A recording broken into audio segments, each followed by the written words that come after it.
All right, let's go ahead and get started. If a couple people join us, they can jump in. But it's 6:05, so I say we get moving. So welcome everybody. My name is Alan Reed. I'm a traffic engineer for the city of Greenville, and I run the traffic calming program. And this is the kickoff meeting for the Otis Street study area. So first thing we do in these meetings is explain a little bit about the WebEx platform and make sure everybody's comfortable with it and everybody knows how to use it so they can ask questions or make their voice heard. So hopefully the right side of your screen looks like this. If it does not, there are two buttons in the bottom corner. It says participants and Q&A. If you click those, these two panels should appear. I'm going to go through the presentation, and it's very quick, but I try to answer most of the frequently asked questions in the presentation. So I would ask that you hold your questions till the end, or if you want to, you can type them into the Q&A box along the way, and we will get to them at the end of the presentation. So you can do that in the box there. I asked, please, if you can submit it to all panelists, because I have Celeste, our admin, working the call with me, and she will track the questions to make sure that I don't miss any. But if you only submit it to me, then she won't be able to see it, and we might accidentally skip your question. But if you submit it to all panelists, she can see it, and she'll mark them off as we go. If you don't want to type and you want to speak to the group, there should be a little raised hand button.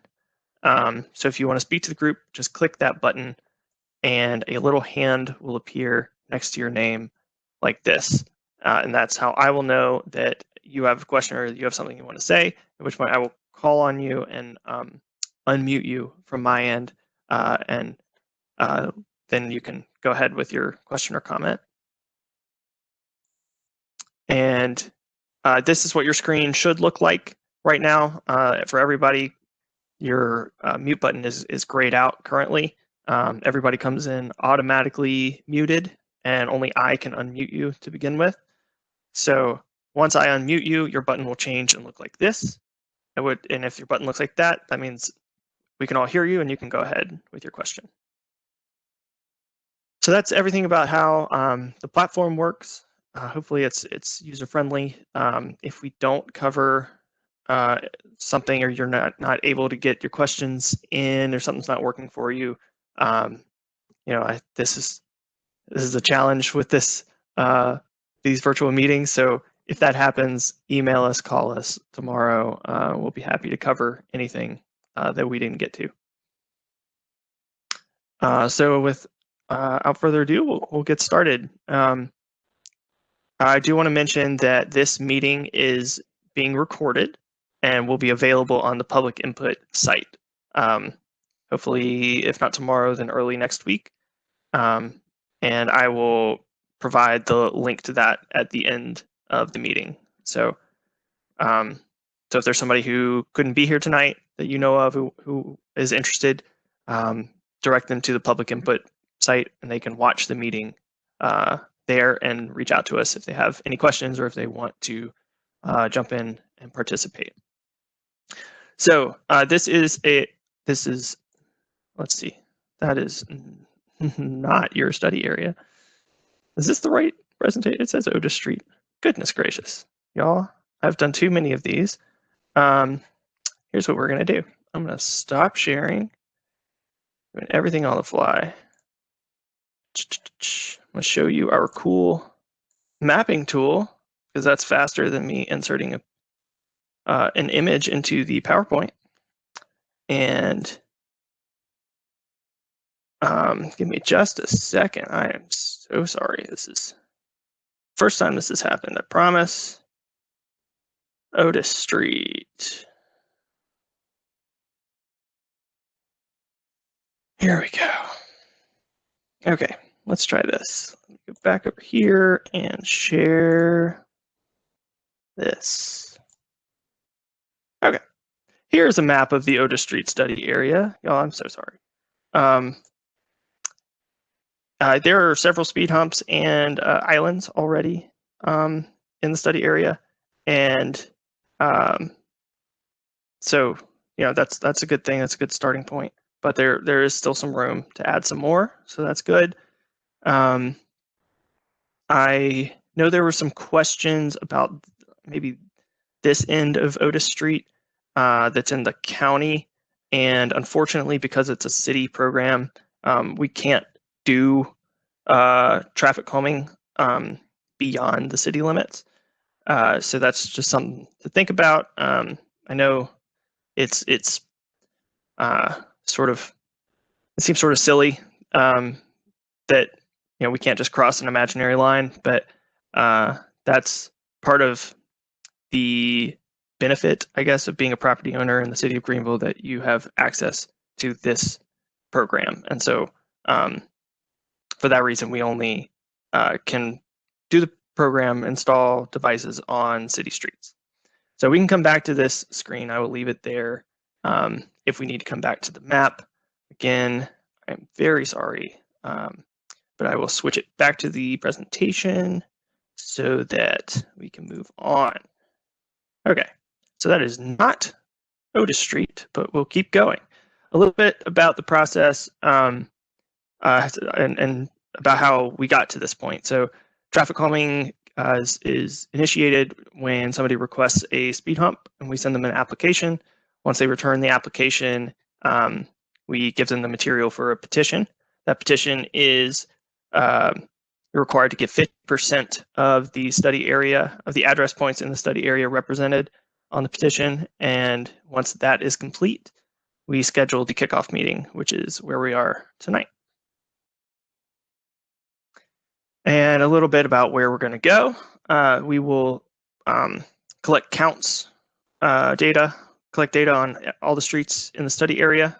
And then we will work with the neighborhood study team, which I'll talk about in a minute, to come up with a plan. Once we settle on that plan, we'll move it to a vote, and that will be a vote of the whole study area. And then whatever gets approved in the vote will go to installation. And we'll go into each of these 4 steps in more detail. So for data collection, what we're looking for is average speed, 85th percentile speed, and the average daily volume. We count for 48 hours at a time, and we can only count about 2 or 3 locations a week, because we only collect data on Tuesdays, Wednesdays, and Thursdays, and only during the school year. Oh, and people, if you don't know what the 85th percentile speed is, that represents the speed at which 6 out of every 7 or so cars are going that speed or slower. So if your 85th percentile speed is 30 miles per hour, that means 6 out of every 7 cars are going 30 or slower. And that's an important metric that we use in traffic engineering, and that's why we collect that.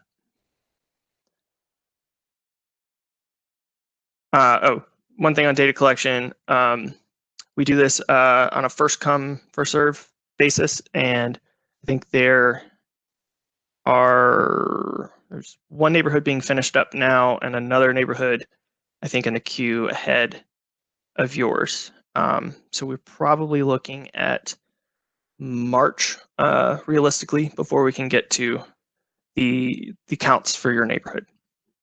And I hate that it has to be that way, but our counters are limited, and we've been stretched very thin, as this is the 7th one of these meetings we've had since November. So we've been doing a lot of counting, but we will get to it probably in March. So once the data is collected, I will aggregate it. I will put it on a map so it's easy to read, and I will send it out to the study team. So the study team is a group of volunteers from the study area, who live in the study area, who is tasked with coming up with the plan for where you want to put, which traffic calming devices you want to put where. And that's their sole responsibility. I don't come up with the plan. I am available for technical review and oversight.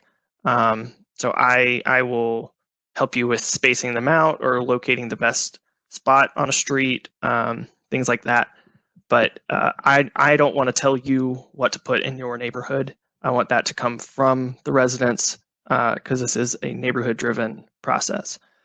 You can go on to the public input site and sign up to participate in the study team. That question should be active right now. You can go do it now if you want, but I would recommend sticking around for a little bit until we finish up and go into it after the meeting. But you go to the link right there, and there will be a prompt, enter your information, and that will sign you up for the study team. The idea for the study team is to have a good representative group from the neighborhood. So ideally, it's one person from every street. We can't control who does or does not want to participate. So generally, we take what we can get, but we don't want the study team to be loaded with everybody from one street, because then we don't feel like the neighborhood's the whole study area is well represented. I will provide that link at the end of the presentation, so don't feel like you need to scramble to write it down now. It was on your postcard that you got to advertise this meeting, if you still have that, but it will also be at the end of the meeting if you want to snap a photo or write it down. So coming up with the plan, it's important to know which streets are eligible. To be eligible, a street has to have more than 300 vehicles per day, and it has to have fewer than 2,500 vehicles per day. That is the limit we have set by the resolution that council passed establishing this program 20 years ago. So those are the bounds we have to work within. I don't think that's going to be too much of an issue in your neighborhood. But there is, just so you know, an exception to the 300 rule. If that 85th percentile speed comes back 10 miles per hour over the speed limit, then we will make an exception for the 300. And then generally what goes in the plan are far and away the most popular thing are speed humps. People also like to include the landscape islands, but your most aggressive form of traffic calming is always going to be the speed hump. Speed humps do add 8 seconds of response time for each speed hump for emergency vehicles, and they can be a little noisy. Just a car hitting it every so often, makes some noise, and the shock's compressing. So make sure wherever you're planning to put it, you have buy-in from the houses adjacent to it. We don't want to surprise anybody and show up one morning installing a speed hump. So please communicate your plan with your neighborhood. That will go a really long way in having a successful vote at the end. Landscape islands, it's also worth noting, they restrict parking for whoever gets one in front of their house. So we require written permission to install a landscape island before we even go to a vote. So we won't even put out the ballot until we have permission that if those islands get approved, that we will be allowed to install them. Because a lot of people like to park in front of their house and get very angry when they cannot. So this should have been in your meeting material if you saw it, but these are all the available traffic calming devices. Like I said, the most popular are speed humps and islands, traffic islands at the bottom. And each column in this image represents an additional level of approval that item would require. So a speed hump is simply a neighborhood vote. If you want to do a traffic circle, that would be a neighborhood vote and engineering approval. So we the engineering staff, would have to review it and determine that it is feasible for that location. And if you wanted to do a chicane or something, that would require city council approval in addition to engineering approval, in addition to being approved by the neighborhood vote.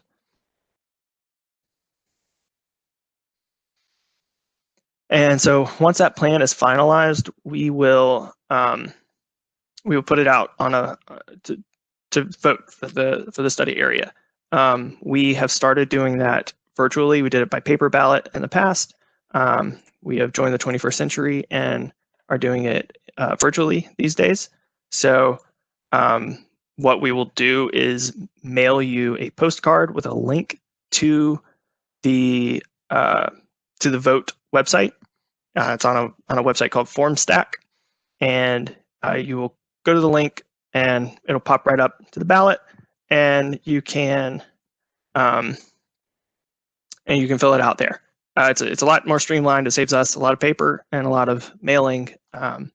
So we think it's working pretty well. We've done one so far, so it's a new thing, but I think it's an improvement on the old way. So a little bit more about the vote. Each item has its own individual yes/no and can pass or fail individually. So if there are 5 items on the ballot, then you can have 3 items pass and 2 items fail, and the 3 items that pass will be scheduled for installation. To pass, an item has to get 70% yes vote based on the votes that we receive back, not on the total number of address points or anything like that. And anyone who is 18 or has a valid driver's license, over the age of 18 or has a valid driver's license, can vote in the vote on the ballot. So that's pretty much done on an honor system. I'm not going to track you down if you have 4 votes in your house. Maybe you have 4 drivers in your house. But we ask that everybody please be honest, and we want to be fair. Okay, I do see some questions in the chat thing. I will get to those at the very end. We are almost done.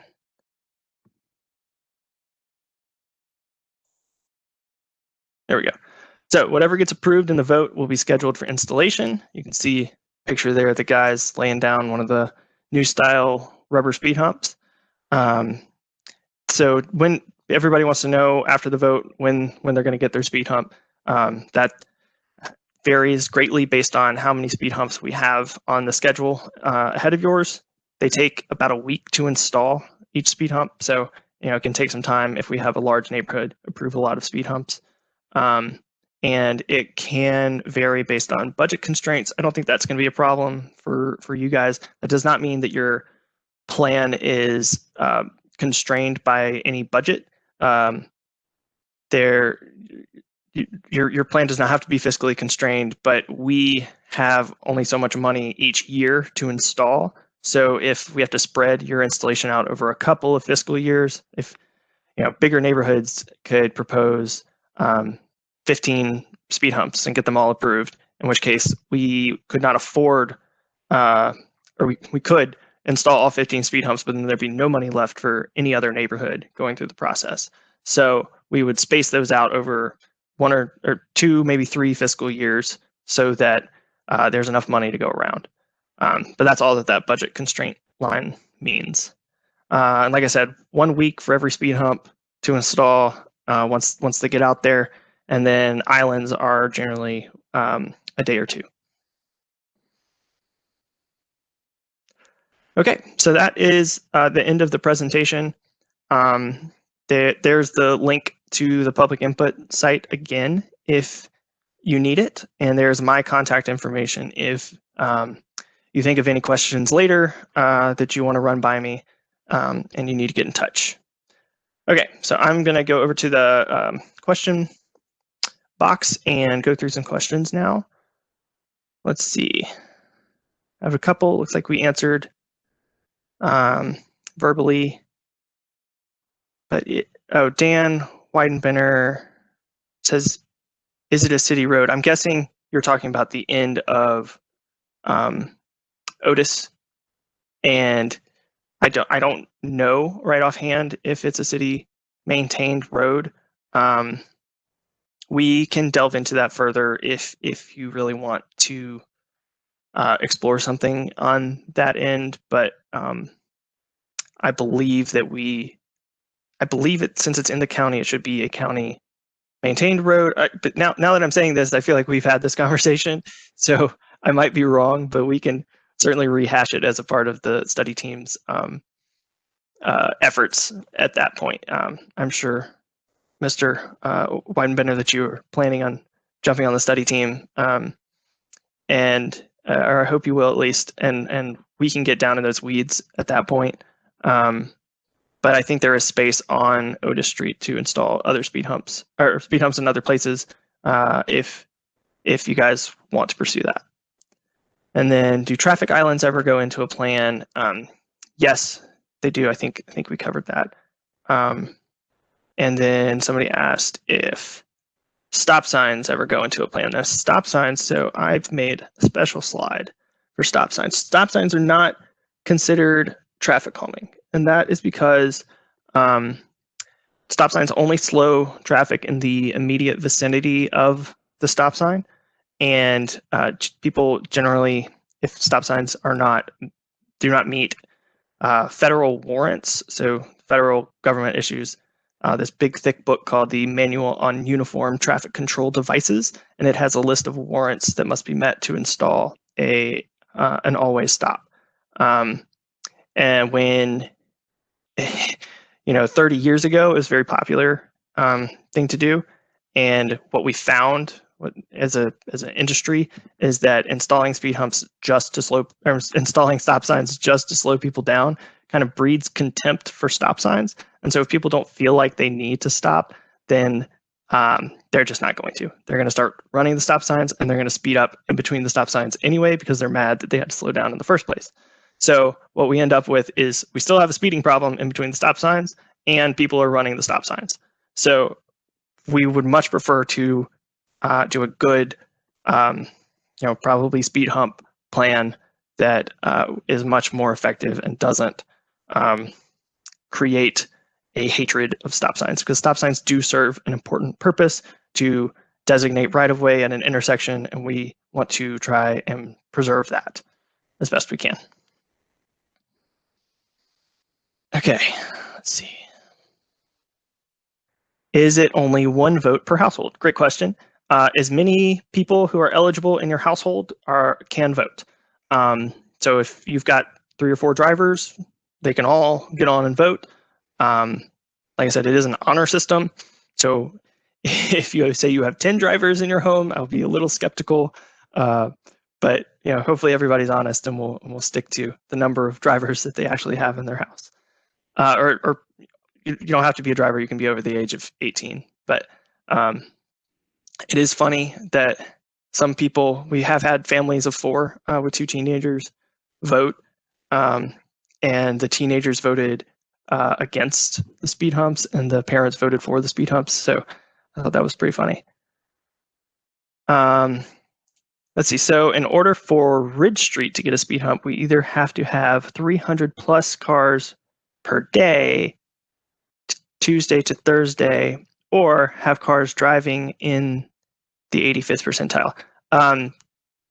Sort of. So if it doesn't reach the 300, if the 85th percentile speed exceeds the speed limit by 10 miles per hour. So I'm assuming Ridge Street is 25. So if the 85th percentile comes back at 35, then it would, but there were only 200 cars per day on average, then we would allow a speed hump or any traffic calming that you choose on that road.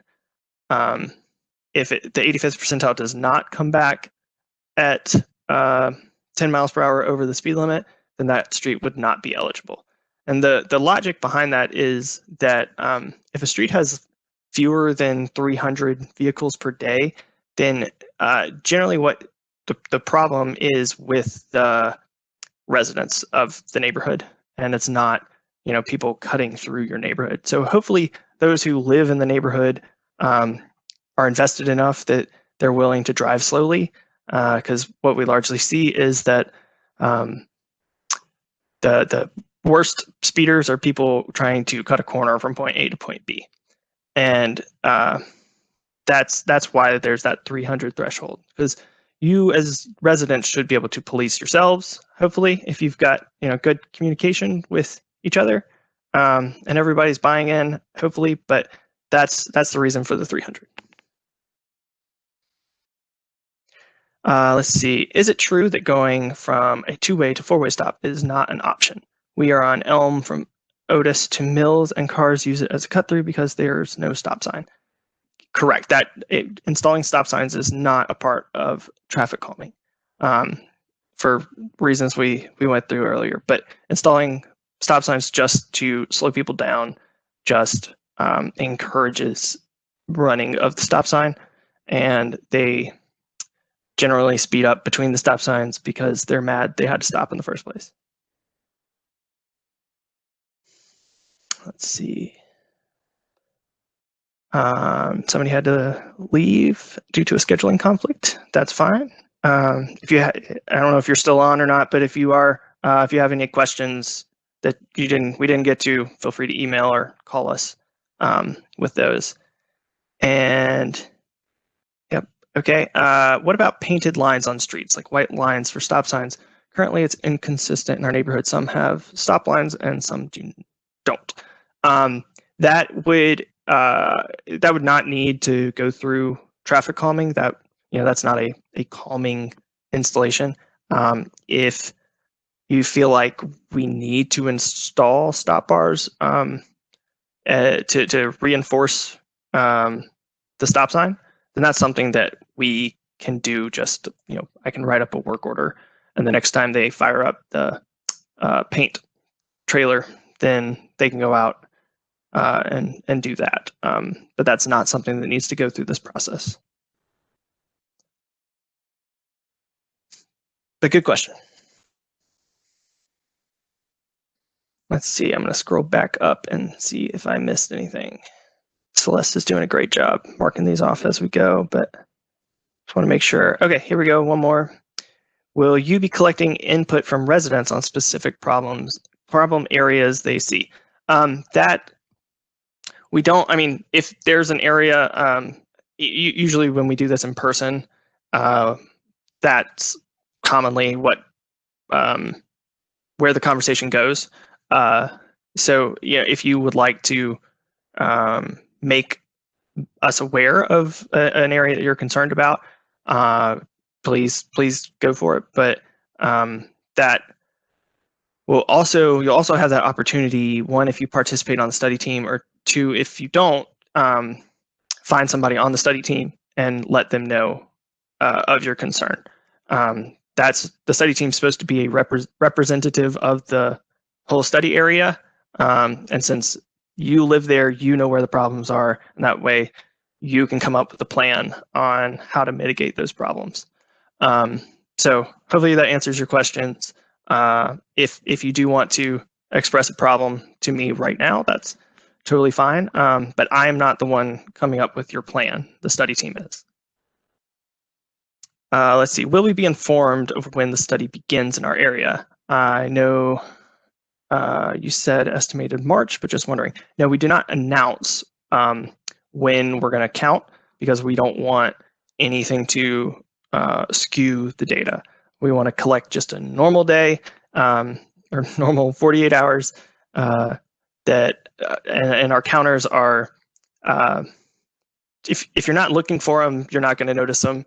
They are magnetic squares about yay big, and we lay them on the pavement and cover them with a big piece of adhesive, basically, that's gray, the color of asphalt.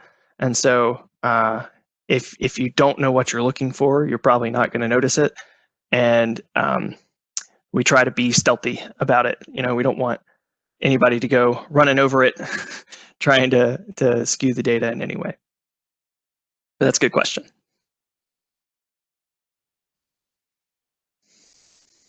Y'all are great. Very great participation for a group of 6. This is awesome. Let's see. Was there a reason the portion of Otis Street going up to Augusta between the Taco Bell and Waterstone is not included, but is in the city limit? I can't, I'm not looking at it, but let's see. Will that work? Nope, don't want to go there. Let's go here. Let's see, Otis Street towards this section, I'm guessing. It's not included because that portion of the road is not residential. I believe this is an office complex. That's Taco Bell, and that's the hotel, I think, and that's assisted living, which we don't. It's sort of residential, but if there is already an island, so you'd be hard pressed to fit anything else, on that side. But if y'all want to talk about it, I will entertain that. It's just not in the blue section because there was no residential land use to that side, if that makes sense. That's a good question. Let's see.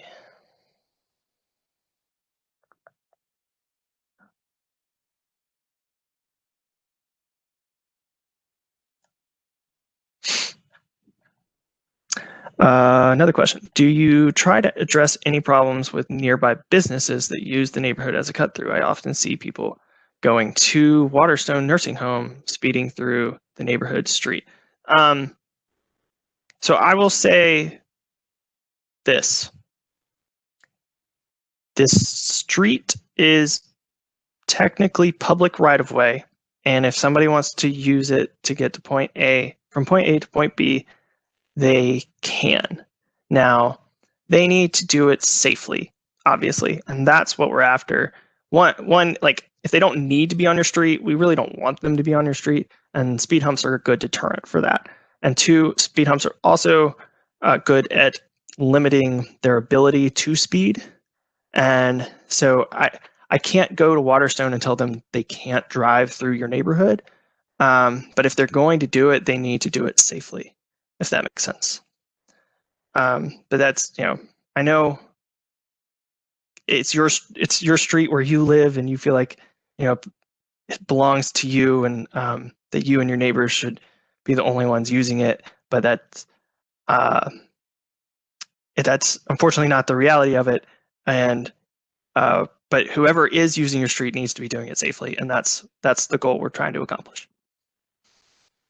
Let's see. How about police presence on our streets during lunch and rush hour? I'll tell you, enforcement works if it's regular and often. I mean, they got to be out there all the time. Basically, how Malden has gotten a reputation for being an area that you do not speed, because they're always out there on 276 and on Malden Road, and so when you go through Malden, you don't speed. We have speeding problems.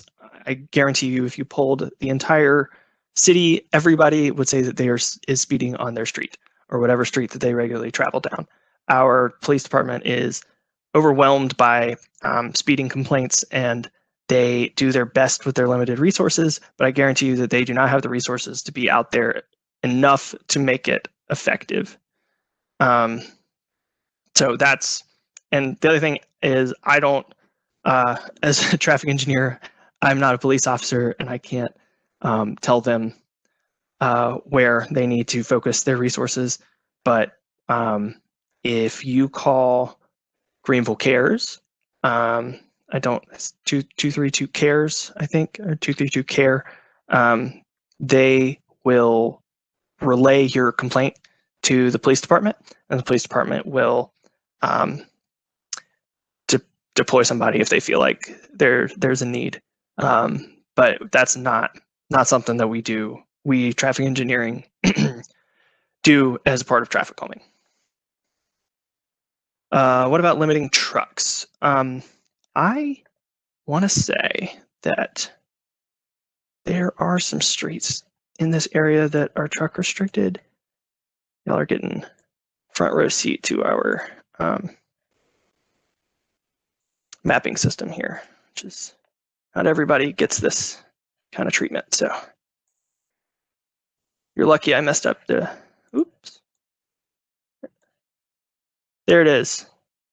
No trucks on Otis Street. So Otis Street is signed. I think we put up some others in this area as well. If you notice any, I mean, like, I don't have any problem signing residential streets as no trucks if it's genuinely a problem. And that's specifically city streets because DOT has their own process for truck restrictions. But so if you do have a truck problem and it's already signed, then that's as much as we traffic engineering can do.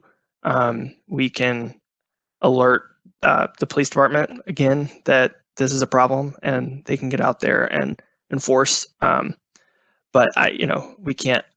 I can't stop the trucks myself. So if you notice an area that has a truck problem and does not have a sign, let us know. Or if it does have a sign and they're not obeying it, also let us know. Or you can call Greenville Cares yourself and report it to them, and they'll let the police know. But what we do collect truck vehicle classifications as a part of our data collection. So I can't tell how fast the trucks are going necessarily, but I can tell the number of trucks that are driving on your streets. So I can send out, I don't typically include that with the data that I send out, but I can if you're interested. Just remind me when I send out the map that you were interested in that, and I can pull that information. It's collected automatically. It's not something I typically provide to the study team.